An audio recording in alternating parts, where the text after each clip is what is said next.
तो शुरुआत के लिए अगर मैं एक छोटा मोटा अंदाजा लगाऊं तो मेरी अब तक की जिंदगी का आधे से भी ज्यादा वक्त मैंने कंटेंट देखने में बिता दिया है। पहले जहां दिन का ज्यादातर वक्त टीवी के ऊपर जेटेक्स देखने में जाता था, वहीं आज दिन का कुछ टाइम ऑनलाइन कंटेंट देखने में बीत जाता है। And now I am assuming कि इवन आप भी मेरी इन बातों से कहीं ना कहीं या फिर कुछ पॉइंट के ऊपर तो कनेक्ट कर ही पाएंगे। From our childhood to our teenage और अडल्टहुड, लगभग हम सभी ने टीवी से ऑनलाइन के बीच वाले इस ट्रांजिशन पीरियड के अंदर तरह तरह के कंटेंट देख लिए हैं। और जिंदगी के इन्हीं ट्रांजिशंस के बीच हम सबका पाला कभी ना कभी एनिमे से भी पड़ा है। दिखने में तो सिर्फ एक एनिमेशन, लेकिन स्टोरी और कॉन्सेप्ट के मामले में बिल्कुल तबाही। ये जो जापानीज एनिमेशन है ना, ये शुरू से लेकर अब तक क्वालिटी एंड कॉन्सेप्ट के मामले में बिल्कुल टॉप नॉच है। और इंडियन ऑडियंस के बीच इसकी बढ़ती पॉपुलैरिटी इस बात का प्रूफ है कि एनिमे सच में एक बहुत ही अलग ही लेवल का सुप्रीम कंटेंट है। लेकिन अगर हम बात करें एनिमेशन की, तो ओरिजिनली जापानीज बेस्ड एनिमेशन को ही अक्सर दुनिया के अंदर एनिमे बोला जाता है। पर क्योंकि ये दुनिया सिर्फ जापान या इंडिया से बढ़कर भी और बहुत कुछ है, इसीलिए यहाँ एनिमेशन की बाउंड्रीज किसी एक देश के साथ में बंधी हुई नहीं है। And because hidden caliber channel पे हम सब लोग एनिमेशन एज अ मीडियम जैसे कॉन्सेप्ट के ऊपर बात करते हैं, इसलिए आज की वीडियो के लिए मैंने सोचा कि क्यों ना मैं आप लोगों के साथ एक बार के लिए जापानीज एनिमेशन से हटकर एक अलग ही तरीके के एनिमेशन के बारे में बात करूं। एक ऐसा एनिमेशन जिसकी रीच एंड रेंज किसी भी मायने में किसी से भी कम नहीं है। एक ऐसा एनिमेशन जिसे देखने के बाद एक बार को इमेजिनेशन भी इमेजिनेशन में चली जाए। और एक ऐसा एनिमेशन जिसे हम चाह कर भी इग्नोर नहीं कर सकते। So behold the amazing world of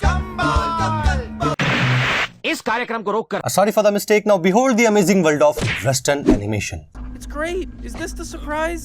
अभी तो इस वीडियो की बस ये शुरुआत है, आगे आगे देखते जाइए कि होने क्या वाला है। अब शुरुआत में हमें वेस्टर्न एनिमेशन इस नाम से ये पता चलता है कि दुनिया के वेस्ट साइड की कंट्रीज के अंदर जो एनिमेटेड कंटेंट बनाया जाता है, अक्सर लोग ऐसे कंटेंट को वेस्ट या फिर वेस्टर्न बोल देते हैं। और ऐसे में अगर कोई इंसान सोचने बैठे तो वो ये भी सोच सकता है कि जब कंटेंट वेस्टर्न है तो ऐसे में वो लोग अपने खुद के कल्चर्स और अपनी खुद की वेस्ट स्टोरीज को इसके अंदर दिखाते होंगे। अब ये बात कुछ मायनों में तो ठीक है, लेकिन ये पूरी तरह से सही नहीं है। वेस्टर्न एनिमेशन की ये जो मैसिव इंडस्ट्री है, इसकी टारगेट ऑडियंस ग्लोबली पूरी दुनिया में फैली हुई है। इस इंडस्ट्री के अंदर कई सारे तरह तरह के स्टूडियोज और काफी सारे टैलेंटेड आर्टिस्ट के होने की वजह से सिर्फ एक वेस्टर्न या फिर एक वेस्ट कल्चर को ही इसमें शो करना एक तरह से एक पूरे ग्लोबल ऑडियंस को इग्नोर करने के बराबर होता है। And this is one of the many reasons जिसकी वजह से हम लोग अब देख सकते हैं कि कई सारी वेस्टर्न एनिमेटेड मूवीज या शोज के अंदर हमें सिर्फ एक शाइनी वेस्ट कल्चर के अलावा दुनिया के कई सारे मेजर देशों के पॉप कल्चर्स देखने को मिलते हैं। लेकिन अब कंटेंट और स्टोरीज के अलावा जो चीज मुझे वेस्टर्न एनिमेशन के साथ बहुत ज्यादा पसंद है, वो है उसके एवोल्यूशन की ग्रोथ। ब्लैक एंड व्हाइट के जमाने में जब डिज्नी ने फीचर लेंथ एनिमेटेड फिल्म्स की शुरुआत की थी, तब से लेकर अब तक वेस्टर्न एनिमेशन का जो एनिमेशन प्रोसेस है उसके अंदर बहुत सारे चेंजेस हो गए हैं। अगर एक बार को किसी से ये पूछें कि वेस्टर्न एनिमेशन के अंदर एवोल्यूशन का मतलब क्या हो सकता है, तो इस बारे में लोग कह सकते हैं कि भाई स्टोरीज बदल गई हैं, चीजों को दिखाने के तरीके बदल गए हैं, म्यूजिक बदल गया है एंड कंटेंट की अप्रोच बदल गई है। लेकिन अगर स्पेसिफिकली सिर्फ एनिमेशन प्रोसेस को अगर देखें तो हर एक नई मूवी के साथ वेस्टर्न एनिमेशन स्टूडियोज सिर्फ कंटेंट या फिर स्टोरी के अलावा उनका पूरा का पूरा वर्क फ्लो ही बदल देते हैं। मेजरली कई सारी बिग बैनर वाली western animated movies 3D animation and CGI process का यूज करके बनाई जाती हैं। लेकिन आप इस बात को जानकर हैरान रह जाएंगे कि हर एक मूवी के साथ हर बार एक नए तरीके के 3D कॉन्सेप्ट्स का यूज किया जाता है। एक छोटे से एग्जांपल के लिए इस पूरी दुनिया की सबसे मोस्ट पॉपुलर एनिमेटेड मूवीज में से एक टॉय स्टोरी को उठा लेते हैं। 1995 में जब टॉय स्टोरी का फर्स्ट पार्ट रिलीज हुआ था, तो उस वक्त के 2D एनिमेशंस के बीच वो एक टाइम चेंजिंग इवेंट था, क्योंकि एक full feature length animated movie जिसे कंप्लीटली 3D CGI प्रोसेस का यूज करके बनाया गया था, ऐसी एक बिल्कुल ही नई टेक्नोलॉजी से बनाई गई मूवी काफी सक्सेस हो रही थी। सही बता रहा हूँ, बचपन में देखी हुई टॉय स्टोरी को लोग आज भी नहीं भूलते हैं। लेकिन वेस्टर्न एनिमेशन के लिए ये तो बस एक शुरुआत थी। 1995 से लेकर 2019 में जब टॉय स्टोरी का फोर्थ पार्ट रिलीज हुआ, तो फर्स्ट मूवी और फोर्थ मूवी के बीच ना सिर्फ इतने बड़े टाइम का डिफरेंस था, लेकिन क्वालिटी का भी एक बहुत बड़ा डिफरेंस था। अब जो सबसे कॉमन रिएक्शन इस बात पे आता है वो यही है कि यार, जब इतने सालों का डिफरेंस अगर किसी मूवी के बीच में होगा, तो उन दोनों पार्ट्स की क्वालिटी एंड कंटेंट के बीच में डिफरेंस तो इंक्रीज होगा ही ना। Well, I can completely agree on this. 1995 और 2019 के बीच में एक बहुत बड़ा डिफरेंस है। लेकिन जो चीज मैं आपको समझाना चाह रहा हूँ वो चीज इस डिफरेंस के अंदर ही छुपी है। पहले जहां हमारी मॉडर्न से मॉडर्न टेक्नोलॉजी को एक एनिमेशन प्रोसेस में मास्टर होने के लिए इतने साल लग गए थे, आज हम सब लोग एक ऐसे टाइम के अंदर आ गए हैं जहां 3D CGI एनिमेशन का एवोल्यूशन कई सारे लंबे सालों से बदलकर कुछ महीनों के अंदर आ गया है। यकीन मानिए मेरी इस बात का कि शुरू में जहां टॉय स्टोरी को एक फाइनेस्ट एनिमेशन लेवल पर पहुंचने के लिए इतने साल लग गए थे, आज के टाइम की वेस्टर्न CGI मूवीज के लिए क्वालिटी इंक्रीज करना सिर्फ कुछ महीनों या फिर कुछ सालों की बात है। आज तो बस ये सीन हो गया है कि मान लीजिए आप एक 3D एनिमेटेड मूवी को देखकर ये सोचते हुए उठते हैं कि भाई आज तो क्या ही मूवी देखी, इससे अच्छा तो अब लोग क्या बना लेंगे। आपको लगने लगता है कि बस यही है टॉप पॉइंट एनिमेशन का, इससे आगे तो अब कुछ हो ही नहीं सकता। कि कुछ ही महीनों बाद एक और एनिमेशन मूवी आती है जिसकी क्वालिटी पिछली वाले से ट्रिपल लेवल पर होती है। नाउ ऑफ कोर्स जिन मूवीज की मैं बात कर रहा हूँ उन्हें बनाने में मिलियंस ऑफ डॉलर्स लग जाते हैं, तो ऐसे में क्वालिटी तो इंक्रीज होगी ही। But the main point I am trying to make here is कि western animation studios and artist के अंदर जो इवॉल्व करने की एक आग है, वो आग बिल्कुल ही एक नेक्स्ट लेवल पर है। और इसी वजह से हर एक नई मूवी स्टोरी या कॉन्सेप्ट के मामले में पिछली वाली मूवी से बेशक मात खा जाए, लेकिन overall animation quality and content range के मामले में हमेशा ही आगे निकल जाती है। अब इसी चीज से रिलेटेड यूट्यूब के एक चैनल इनसाइडर की तरफ से ये एक वीडियो है जिसके अंदर इन्होंने पिक्सर स्टूडियोज के एवोल्यूशन को कवर किया है। 3D एनिमेशन के एवोल्यूशन को अगर आप ढंग से समझना चाहते हैं तो एक बार इस वीडियो को देख लेना। इसे देखने के बाद आपके दिल में एक CGI आर्टिस्ट के लिए जो रिस्पेक्ट है वो और भी ज्यादा बढ़ जाएगी। पर क्या आप जानते हैं कि इस एवोल्यूशन को स्पीड अप करने के पीछे सबसे बड़ी मोटिवेशन क्या होती है? सोचिए जरा, गेस कीजिए। मैं 2 सेकंड रुकता हूँ।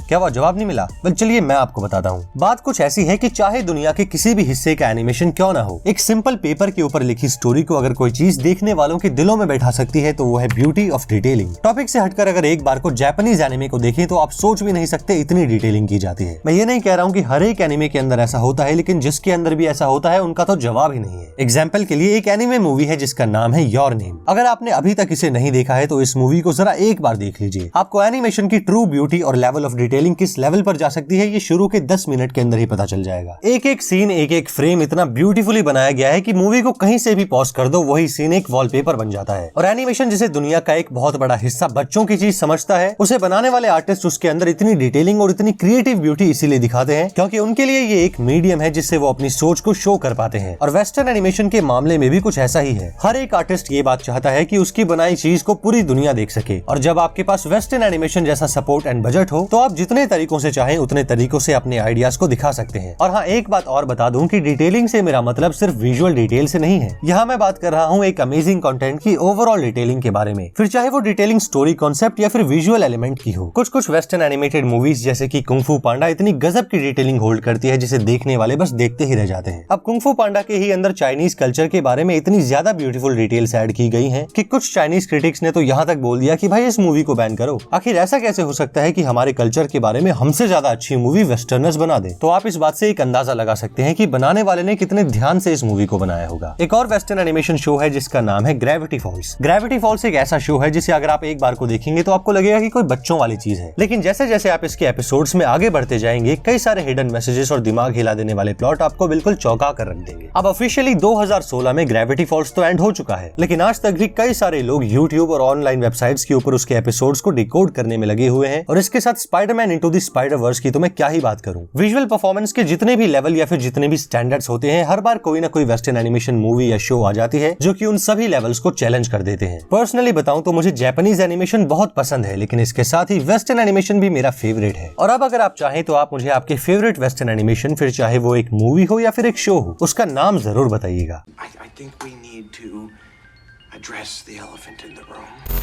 वीडियो को एंड करने से पहले मैं ये बात बिल्कुल क्लियर कर देना चाहता हूँ कि इस वीडियो को बनाने के पीछे का मेरा रीजन किसी भी तरीके से जापानीज एंड वेस्टर्न एनिमेशन के बीच में कोई भी कंपैरिजन करना या फिर किसी एक को बेस्ट और दूसरे को बैड दिखाना नहीं था। अगर आप कंपैरिजंस देखने में ही इंटरेस्टेड हैं तो आपको इंटरनेट के ऊपर लिटरली हजारों फैन वॉर्स देखने को मिल जाएंगी, जिसकी वजह से उन सभी फैन वॉर्स की भीड़ में एक और बैटल को ऐड करना पॉइंटलेस हो जाता है। पर्सनली वेस्टर्न एनिमेशन के बारे में मैं क्या सोचता हूँ यही सब बातें बताने के लिए मैंने ये वीडियो बनाई थी। अब देखिए, दुनिया में किसी भी मीडियम के कंटेंट की कोई भी कमी नहीं है। ये एक व्यूअर के ऊपर डिपेंड करता है कि वो कौन से कंटेंट को कैसी प्रायोरिटी देते हैं। कुछ लोगों के लिए जहां एनिमे एक अल्टीमेट कंटेंट है तो वहीं कुछ लोगों के लिए वेस्टर्न एनिमेशन एक परफेक्ट कंटेंट है। लेकिन भले ही उन दोनों के पास अपने अपने फेवरेट कंटेंट चॉइसेस हो, बात तब तक बनी रहती है जब तक वो दोनों किसी भी एक साइड को लेकर ओवर ऑब्सेस्ड नहीं हो जाते। At the end of the day ये सब चीजें मेनली एक एंटरटेनमेंट सोर्स ही तो है। वीडियो को शॉर्ट एंड सिंपल रखते हुए इस वक्त मैं उस साइड नहीं जाना चाहता कि एनिमे या वेस्टर्न एनिमेशन के अंदर मॉरल टीचिंग या फिर लाइफ रियलिटी जैसे कॉन्सेप्ट होते हैं। इन सब बातों को जानने के लिए आप मुझसे ज्यादा समझदार हैं। लेकिन अगर एक ग्रैंड स्केल पर देखा जाए तो चाहे किसी भी देश का एनिमेशन ही क्यों ना हो, बनाए तो उसे इसीलिए जाता है ताकि किसी आर्टिस्ट या फिर किसी एक क्रिएटिव आइडिया को एक एंटरटेनमेंट सोर्स के रूप में दुनिया के सामने रखा जा सके। इसलिए मैं बस इतना ही कहना चाहूंगा कि किसी भी एक पर्टिकुलर चीज के साथ में ओवर ऑब्सेस्ड मत हो जाओ। आखिरकार ये सब चीजें आप ही के लिए तो बनी है। भले ही आप अपना एक मोस्ट फेवरेट कंटेंट टाइप चुन लीजिए, लेकिन इसके साथ ही दूसरे कंटेंट्स को भी रिस्पेक्ट कीजिए। तो बस अब वेस्टर्न एनिमेशन को लेकर आपके अपने ओपिनियंस क्या है और आपकी फेवरेट एनिमेशन मूवी या फिर वेस्टर्न एनिमेशन शो कौन सा है, ये दोनों बातें मुझे कमेंट सेक्शन में जरूर बताइएगा। हो सके तो हिडन कैलिबर के ऑफिशियल इंस्टाग्राम अकाउंट को फॉलो करने के बारे में भी जरूर सोचिएगा। लिंक आपको वीडियो डिस्क्रिप्शन एंड पिंड कमेंट के अंदर मिल जाएगा। और इसके साथ ही अगर आप चाहें तो आप एक बार को हिडन कैलिबर यूट्यूब चैनल को सब्सक्राइब करने के बारे में भी सोच सकते हैं। So now once again thank you so much for your support. I know that you are